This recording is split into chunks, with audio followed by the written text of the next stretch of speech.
Hello students आज हम करने वाले क्लास 8 एक्सरसाइज 16.1 क्वेश्चन नंबर 6। देखो क्वेश्चन नंबर 6 में क्या दे रखा है, two cubes each of edge 6 centimetre are joint face to face, find the surface area of the cuboid thus form. देखो यहाँ पे क्या दे रखा है कि हमारे पास दो क्यूब है, हमारे पास क्या गिवन है, दो क्यूब है और जो क्यूब का एज है, एज का मतलब क्या होगा, एज का मतलब यही हुआ क्यूब की साइड, क्योंकि क्यूब की सभी साइड बराबर होती है। तो क्यूब की जो साइड दे रखी है वो क्या दे रखा है हमें यहाँ पे 6 सेंटीमीटर। अब बोला गया कि अगर मैं इन दो क्यूब को क्या कर दूं, ज्वाइन कर दूं, इन दोनों क्यूब को ज्वाइन कर दूं, ठीक है, तो ये क्या बनाते हैं, क्यूबॉइड बनाते हैं।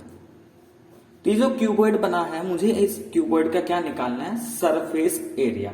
अब सरफेस एरिया में देखो दो थे हमारे पास, एक लेटरल सरफेस एरिया होता है, एक कर्व्ड सरफेस एरिया। तो यहाँ पे सिर्फ सरफेस एरिया लिखा है, इसका मतलब हमें क्या निकालना होगा, टोटल सरफेस एरिया इसका बताना है। ठीक है, तो बात करते हैं कि क्यूबॉइड का टोटल सरफेस एरिया निकलेगा कैसे। तो देखो इसके लिए हमें क्या क्या पता होना चाहिए, इसके लिए हमें लेंथ पता होना चाहिए, ब्रेथ क्या है क्यूबॉइड का ये पता होना चाहिए, और हाइट क्या होगा क्यूबॉइड का ये पता होना चाहिए। तो सबसे पहले हम ये पता करेंगे कि इस क्यूबॉइड का लेंथ कितना होगा, ब्रेथ कितना होगा एंड हाइट कितना होगा। तो हमें क्वेश्चन में क्या करना था, ये तो ये हो गया। अब बात करते हैं, देखो कि अगर दो क्यूब हमारे पास है उनको ज्वाइन करेंगे, जैसे एक क्यूब ये लिया मैंने और एक क्यूब ये लिया, जब दोनों को मैं एक साथ कंबाइन करूंगा तो होगा क्या, एक क्यूबॉइड से दिखाई दिया। अगर मैं इस कंप्लीट को देखूं, ये क्यूबॉइड है और बना कैसे, मैंने दो क्यूब एक साथ रख दिए। क्यूब की अगर बात करूं, ये यहां से यहां तक, ये क्यूब का क्या है, एक साइड होगा और ये इस वाले क्यूब की लेंथ हो गई। देख ये कितना था हमारे पास 6 सेंटीमीटर, ये कितना था 6 सेंटीमीटर।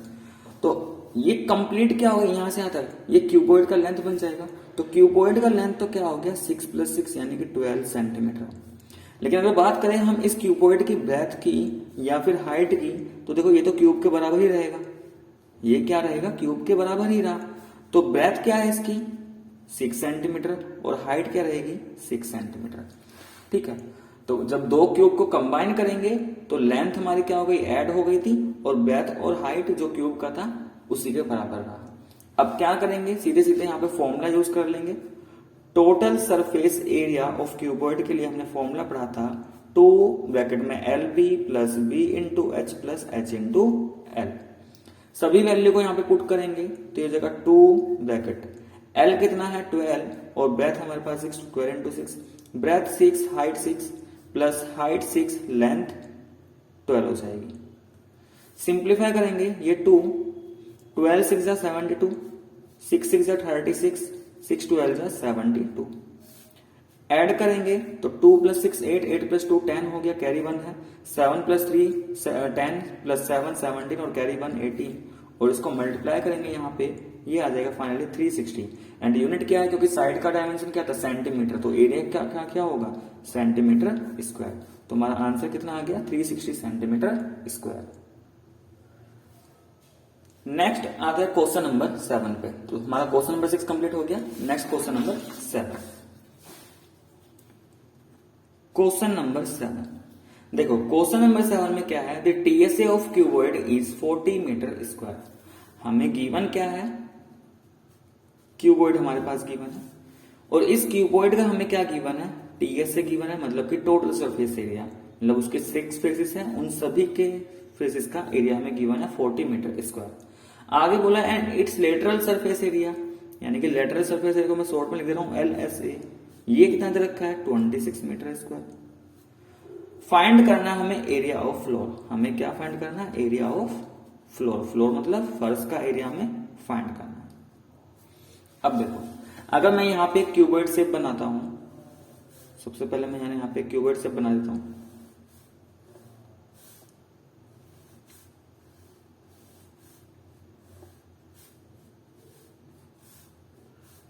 देखो ये क्यूबॉइड, इस क्यूबॉइड को अगर ध्यान से देखा जाए, ये हमारा लेंथ होगा, ठीक है, ये इसकी ब्रेथ होगी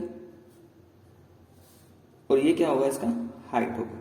तो देखा जाए ये जो हमारा बेस है, देखो ये बेस क्या है हमारा, रेक्टेंगल शेप होगा, क्योंकि ये 3D में बना हुआ है इसलिए मुझे रेक्टेंगल नहीं दिखाई दे रहा। लेकिन अगर इसको 3D में एक रूम के अकॉर्डिंग देखा जाए, या मैं इसमें डस्टर का एग्जांपल देखूं, तो इसका बेस क्या है, रेक्टेंगल शेप है। तो मान के चलो ये हमारा अगर रूम है, तो मुझे इसके बेस का क्या निकालना है, एरिया। और बेस क्या है इसका, रेक्टेंगल टाइप में है, और रेक्टेंगल की डायमेंशन क्या है, लेंथ और ब्रेथ। तो एरिया का मतलब क्या बनेगा कि यहाँ पे इसका मुझे एल इंटू बी करना है। तो इसके लिए सबसे पहले मुझे ये एल और बी पता करने पड़ेंगे। तो देखो सबसे पहले क्या क्या गिवन था, एक तो यहाँ पे ये टी एस से गिवन है और दूसरा यहाँ पे एल एस से गिवन है। टी एस ए हमें गिवन है कितना, 40 मीटर स्क्वायर। और टी एस ए का फॉर्मूला क्या होता था हमारे पास, 2 ब्रैकेट में L B plus B H plus H L, हमारे पास कितना है 40। तो देखा जाए यहां से हम ये बोल सकते हैं L B plus B H plus H L. 2 ये मल्टीप्लाई में है, साइड चेंज होगा तो कहां आ जाएगा, डिवाइड में आ जाएगा। तो एक इक्वेशन बनेगी L into B plus B into H plus H into L is equal to कितना, ये आ गया हमारे पास 20। सेकंड यहाँ पे दे रखा था lateral surface area L S A, ये हमें गिवन है 26 metre square. Lateral surface area का मतलब क्या होता है कि ये जो क्यूबॉइड है इसके हमें चारों जो फेसिस है उनका एरिया, मतलब एक तरीके से एरिया ऑफ 4 होल्स। इसके लिए फॉर्मूला बताया था 2 into L plus B into H is equal to कितना 26।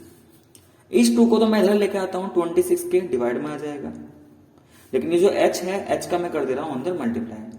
तो क्या बनेगा, ये एल एच और ये बी एच।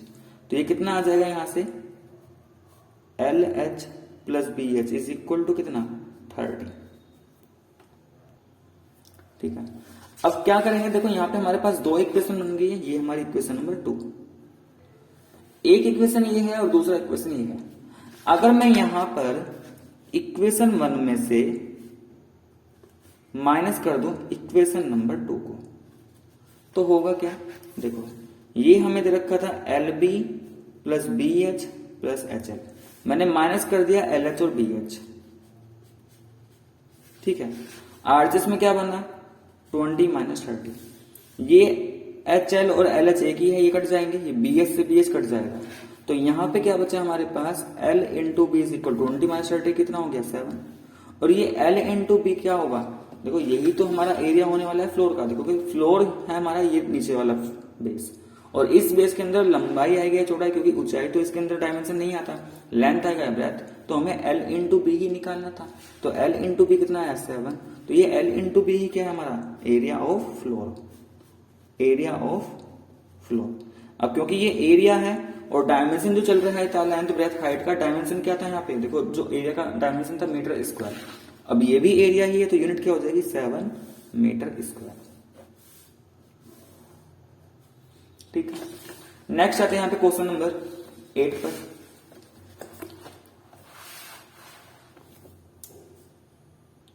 क्वेश्चन नंबर 8, देखो क्वेश्चन नंबर 8 में क्या है, the dimension of a cuboid are in the ratio 5:3:1 and the surface area is 414 metre square, find the dimension of the cuboid. एक क्यूबॉइड हमारे पास है, उसके डायमेंशन से क्या मतलब था कि उसकी लेंथ ब्रेथ हाइट की बात चल रही है, लेंथ ब्रेथ हाइट। तो डायमेंशन का जो रेशियो है वो क्या दे रखा है 5:3:1। तो देखो मैंने एक चीज बोली थी कि मैंने बताया था कि कुछ अगर ऐसा आ जाए, मान लो कि ये डायमेंशन है किसी क्यूबॉइड के, तो यहाँ पे जो पहले वाला होता है वो लेंथ होता है, जो दूसरा होता है वो ब्रेथ लेना होता है, जो तीसरा हाइट लेना। ठीक है, इसमें हम ये नहीं देखते कि बड़े वाला है तो उसे लेंथ लेंगे या छोटा है तो ब्रेथ, पहले वाला लेंथ होता है, दूसरा ब्रेथ होता है और तीसरा ब्रेथ। अब ऐसे ही यहाँ पे ये रेशियो में आ रखा है, तो ध्यान रखना जो पहले वाला है ये एल होगा, दूसरे वाला रेशियो बी के लिए है और तीसरे वाला है तो ये एच के लिए। तो L ratio B ratio H हमें दे रखा है, और जब भी रेशियो में कुछ गिवन हो तो हम क्या करेंगे, हम लेट कर लेंगे यहाँ पे कि मान लेते हैं कि इस रेशियो का जो मल्टीप्लायर है एक्स है, तो मैं हर एक रेशियो को एक्स से मल्टीप्लाई कर दूंगा। तो लेंथ को 5x मान लेते हैं, तो इसके अकॉर्डिंग फिर ब्रेथ क्या बन जाएगा 3x बन जाएगा और हाइट बन जाएगा 1x। इतना आ गया। आगे क्या गिवन है, सरफेस एरिया हमें गिवन है, हमें क्या गिवन है सरफेस एरिया। अब यहाँ पे ऐसा तो लिखा नहीं है कि टोटल सरफेस एरिया है या कर्व्ड लेटरल सरफेस एरिया या कर्व्ड सरफेस एरिया। तो जब भी सिर्फ सिंपल सरफेस एरिया लिखा हो इसका मतलब ये क्या है, इस क्यूबॉइड का टोटल सरफेस एरिया दे रखा होगा। तो ये टीएस से कितना गिवन है, ये टीएस से यहाँ पे गिवन है ये 440। टीएस का फॉर्मूला क्या होता है 2 ब्रैकेट में L B plus B H plus H L is equal to कितना 414। ठीक है, इस 2 को तो मैं डिवाइड में ले जा रहा हूं इधर 414 के, और ये L B B H H L इन सबकी मैं वैल्यू पुट कर दूंगा। एल कितना है 5x, तो ये 5x, बी है हमारे पास 3x प्लस b की जगह 3x into 1x plus 1x into 5x। ठीक है, नेक्स्ट क्या होगा, 5 की अगर मल्टीप्लाई करता हूं 3 में तो 5 3 से कितना हो जाएगा 15, और x की मल्टीप्लाई x में करेंगे तो पावर हो जाएगी 8, तो ये हो गया x की पावर 2 प्लस 3 1 जा 3 और फिर से x इंटू एक्स, x की पावर 8, तो यहाँ पे पावर कुछ भी नहीं तो इसका मतलब 1 और ये भी पावर 1, तो 1 प्लस 1 2 प्लस 1 इंटू 5 5 और ये एक्स स्क्वायर। इधर ये 414 2 से डिविजिबल होगा, तो देखो 2 2 जा 4, यहाँ पे 1 बचा, 1 डिविजिबल नहीं है तो 4 लेना पड़ेगा उसका 0, और 2 7 जा 14, तो ये आ गया 207। ठीक है, आगे क्या होगा, इन तीनों का मैं ऐड करता हूं, देखो तीनों लाइक टर्म है क्योंकि तीनों के अंदर X square X square X square आ रखा है, तो 15 प्लस 5 कितना होगा हमारा 20, और 20 में 3 ऐड करूंगा तो 23, तो 23 X square is equal to कितना 207। तो एक्स स्क्वायर हमारे पास कितना आ जाएगा, X square is equal to 207 divided by 23। अब क्या 207 से 23 डिवाइड, 207 को 23 डिवाइड कर सकता है, देखो अगर मैं 23 का 9 से मल्टीप्लाई करूं, 9 3 जा 27, 2 कैरी है, 9 2 जा 18 टू 20, इसका 207 मिल रहा है, इसका 23 प्राइम नंबर है, ये 207 को कितने टाइम्स डिवाइड करेगा 9 टाइम्स। ठीक है, ये कितने टाइम्स डिवाइड करेगा इसको 9 टाइम्स। तो हमें क्या मिला यहां से X square is equal to 9, और अगर एक तरफ से स्क्वायर हटेगा तो दूसरी तरफ क्या आएगा स्क्वायर रूट आएगा, और 9 किसका स्क्वायर रूट, मतलब एक ऐसा नंबर जिसको मल्टीप्लाई करने पे 9 आए, वो क्या होगा 3, तो x की वैल्यू हो गई यहाँ पे 3। लेकिन क्वेश्चन ने क्या पूछा था, find the dimension of the cuboid, हमें इस क्यूबॉइड के डायमेंशन निकालने हैं, डायमेंशन मतलब साइड निकालनी है। तो देखो साइड थी क्या हमारे पास, अभी हमने x के टर्म में मानी थी ना कि लेंथ 5x था, ब्रेथ 3x था, और हाइट हमारा 1x था। x की वैल्यू तो अब हमें पता चल गया, तो क्या करेंगे x की जगह x की वैल्यू, अब ये 5, अब देखो यहाँ पे तो क्या है कांस्टेंट और वेरिएबल है, तो कांस्टेंट और वेरिएबल के बीच में कोई साइन नहीं हो तो इसका मतलब मल्टीप्लाई होता है। अब जैसे ही x की वैल्यू डालूंगा तो मुझे साइन लिखना पड़ेगा, क्योंकि जब दो कांस्टेंट होते हैं तो उसके बीच में बताना पड़ता है मल्टीप्लाई है या फिर वो प्लस में है। तो 5 इंटू 3 हो जाएगा, 5 3 जा 15। यूनिट क्या आएगी, क्योंकि एरिया का यूनिट क्या गिवन था मीटर स्क्वायर, तो साइड में किस में होंगी मीटर में। ऐसी ब्रेथ निकालेंगे, 3 इंटू 3 कितना हो जाएगा 9 मीटर हो जाएगा। ठीक है, और ये 1x, तो 1 इंटू 3 इज इक्वल टू कितना, ये हो गया हमारा 3 मीटर। ठीक है, तो ये हमारा क्या आ गया आंसर आ गया। तो लेंथ 15 मीटर है, breadth 9 metre and height is 3 metre. ठीक है, next question number 9।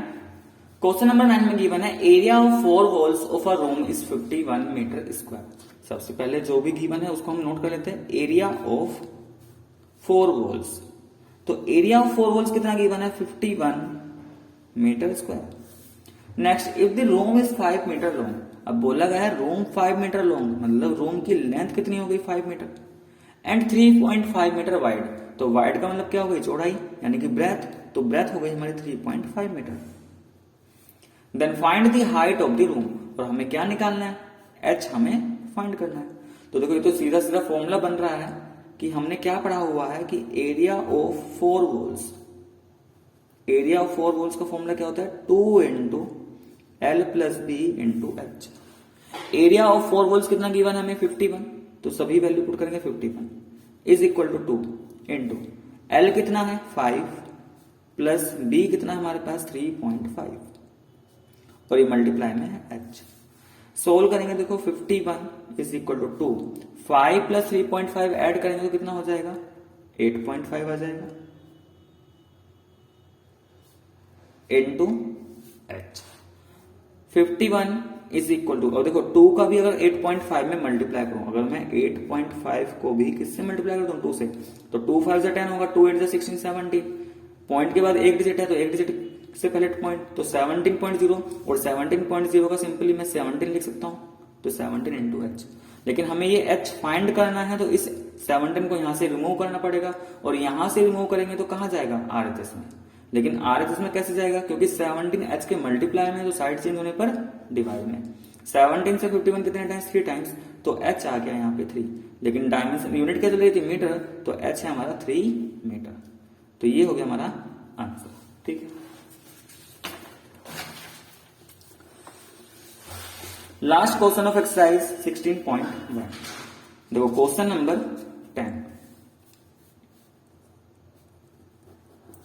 Question number 10 में क्या है, the walls and ceiling of a room are to be plastered. देखो एक रूम है, उसकी मुझे वॉल्स को और सीलिंग को, मतलब उसका फर्श, सॉरी उसकी दीवारों को, मतलब 4 दीवार होंगी उसकी दीवार, और जो छत है उसको क्या करना है, प्लास्टर्ड करना है।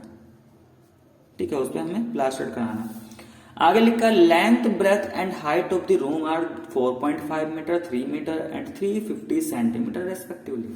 अब देखो इसका मतलब क्या है कि उसने बोला है लेंथ ब्रेथ और हाइट का ऑर्डर दिया है, तो पहले उसने लेंथ लिखा, फिर ब्रेथ लिखा, फिर हाइट लिखा। तो पहला नंबर क्या है 4.5, तो जो पहले नंबर पे लिखा है लेंथ है, और ये कितना गिवन है 4.5 मीटर। ब्रेथ कितना गिवन है 3 मीटर, और हाइट कितना गिवन है 350 सेंटीमीटर। इसके बाद आगे लिखा है find the cost of plastering the room at the rate of ₹12 पर स्क्वायर मीटर। हमें क्या निकालना है यहाँ पे, कॉस्ट ऑफ प्लास्टर निकालना है। ठीक है, फाइंड क्या करना है हमें, कॉस्ट ऑफ प्लास्टरिंग कि जो टोटल खर्चा आएगा वो क्या है, ये तो हमें फाइंड करना है। लेकिन इसका जो रेट बताया गया है प्लास्टरिंग का रेट क्या है यहाँ पे,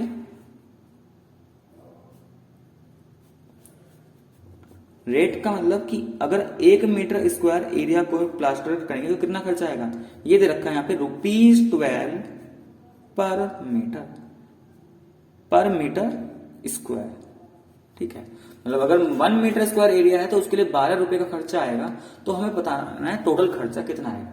अब देखो इस टाइप के क्वेश्चन में क्या करेंगे, अगर हमें यहाँ पे खर्चा करना है, टोटल कॉस्ट निकालना है, तो देखो जब प्लास्टर्ड होता है तो एरिया को पेंट एरिया पे होगा, मतलब दीवारों को उसकी प्लास्टर करना है, उसकी छत को प्लास्टर करना है। तो सबसे पहले हम ये डिसाइड करेंगे कि जो टोटल एरिया है, जो प्लास्टर्ड वाला एरिया है, वो एरिया कितना है।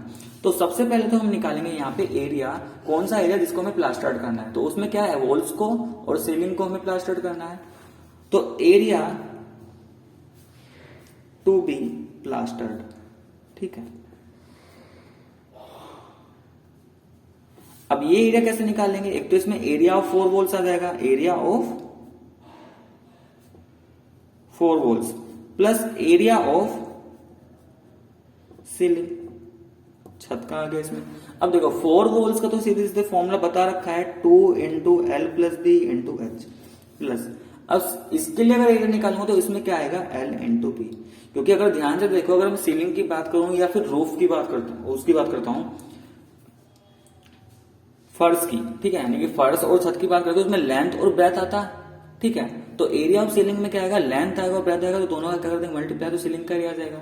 अब तीनों चीजें हमें गिवन है, ठीक है, लेकिन यहाँ पे भी एक दिक्कत है। प्रॉब्लम क्या है कि लेंथ हमें मीटर में दे रखी है, ब्रेथ हमें मीटर में है, और हाइट है हमारे पास सेंटीमीटर में। तो ध्यान रखना, जब भी हम कोई क्वेश्चन में कुछ वैल्यू पुट करेंगे तो सभी का यूनिट होना क्या होना चाहिए, सेम होना चाहिए। कि अगर यहाँ पे लेंथ की यूनिट मीटर है, ब्रेथ की यूनिट मीटर है, तो ये भी किसमें होना चाहिए, मीटर में ही होना चाहिए। तो इसको हम क्या कर लेंगे, मीटर में कर लेंगे। और मीटर में करने के लिए, क्योंकि 1 सेंटीमीटर है, तो 1 सेंटीमीटर में 1/100 होता है मीटर, तो 100 से इसको डिवाइड करेंगे कितना आ जाएगा, 0 से 0 कट गया, तो ये बचा 3.5 मीटर। ये हमने क्या पढ़ रखा है, 1 मीटर के अंदर 100 सेंटीमीटर, तो फिर 1 सेंटीमीटर में क्या 1/100 मीटर। इसका मतलब अगर हमें सेंटीमीटर को मीटर में कन्वर्ट करना है तो क्या करेंगे 100 से डिवाइड, तो ये 3.5 मीटर आ गया। अब यहाँ पे सभी वैल्यू पुट कर लेंगे, 2 × L कितना 4.5, B है हमारे पास 3, और H हो गया हमारे पास 3.5, प्लस इधर L कितना है 4.5, और ब्रेथ कितना 3। सिंप्लीफाई करेंगे, 2 × 4.5 + 3 ये कितना हो जाएगा 7.5 × 3.5। 3 का 4.5 में देखो 3 5 से 15, 3 4 से 12, 13 आएगा। डेसिमल के बाद 1 डिजिट, तो 1 डिजिट से पहले डेसिमल आ गया।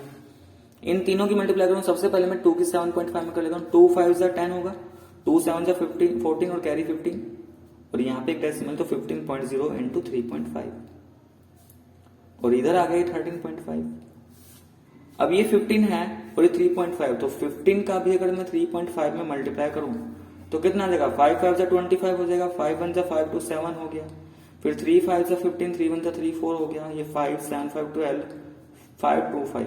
डेसिमल के बाद 1 डिजिट, तो एक डिजिट से पहले डेसिमल, तो कितना आ जाएगा 52.5 और ये कितना है 13.5। सोल्व करेंगे, देखो जब ऐड करेंगे कितना आएगा ये, अगर मैं 52.5 में 13.5 को ऐड कर दूं तो 5 5 10, 3 2 5 6 5 1 6, तो 66.0, इसका मतलब 66 मीटर स्क्वायर क्या आया हमारे पास एरिया। ठीक है, लेकिन टोटल कॉस्ट निकालने के लिए अब हम क्या करेंगे, अगर हमें टोटल कॉस्ट निकालना है तो 1 मीटर स्क्वायर का कॉस्ट हमें दे रखा था कितना, 1 मीटर स्क्वायर के लिए कॉस्ट कितना आएगा 12 रुपीज। तो अगर 66 मीटर स्क्वायर एरिया है तो टोटल कॉस्ट कितना बनेगा 66 इंटू 12। तो क्या करेंगे यहाँ पे 66 को 12 से मल्टीप्लाई कर लेंगे, 66 मल्टीप्लाई बाय 12, 2 6 जा कितना हो जाएगा 12 हो गया, कैरी 1 है, 2 6 जा 12, 12 प्लस 1 कितना 13। ऐसे ही 1 का 6 से करेंगे 6, 1 का 6 से किया 6, ये 2 हो गया, 6 प्लस 3 9 एंड 6 1 7, तो फाइनली ये कितना आया हमारे पास 792, और क्योंकि ये अमाउंट है तो इसका यूनिट में क्या आएगा रुपीज, तो आंसर आ गया ₹792। तो स्टूडेंट्स ये था हमारा एक्सरसाइज 16.1 क्लास 8। नेक्स्ट वीडियो में हम एक्सरसाइज 16.2 करेंगे, तो आज के लिए बस इतना ही।